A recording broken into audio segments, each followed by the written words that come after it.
প্রিয় দর্শক, কিভাবে আপনি আপনার মোবাইলের স্লিপ মোড এর টাইমটা কম বেশি করবেন? ওকে? অর্থাৎ আপনার ডিসপ্লেটা কত সেকেন্ড পরে স্লিপ মোডে যাবে, এটা আপনি কিভাবে ঠিক করবেন? এটার জন্য আপনাকে যাইতে হবে সেটিংসে। সেটিংস থেকে আপনাকে নিচে আসতে হবে।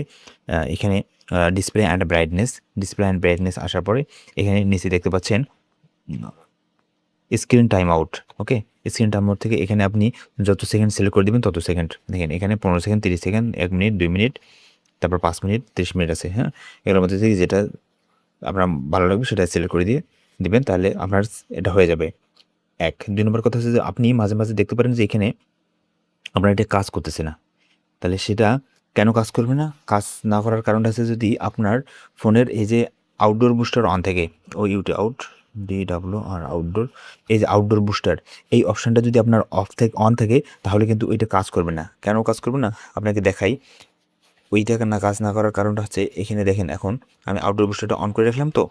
এখন দেখেন আমি যদি আমার যে ডিসপ্লেতে আবার যাই, দেখেন এখানে কিন্তু আমি আর এই কাজ করতে পারতেছি না। ঠিক আছে? তো ওই আউটডোর বুস্টের সাথে এটার একটা সম্পর্ক আছে। তো চেষ্টা করবেন এটা আউটডোর বুস্টারটা বন্ধ রাখতে। আর আউটডোর বুস্টার যদি আপনি অফ রাখেন, অফ রাখতে চান তাহলে, অন রাখতে চান তাহলে আপনাকে যে কাজটা করতে হবে, এখান থেকে এই যে এটা অফ করে দিতে হবে। আর আউটডোর বুস্টারটা কি, এটা নিয়ে আমার একটা ভিডিও আছে, এটা আপনি দেখতে পারেন। কমেন্টে লিঙ্ক দেওয়া আছে।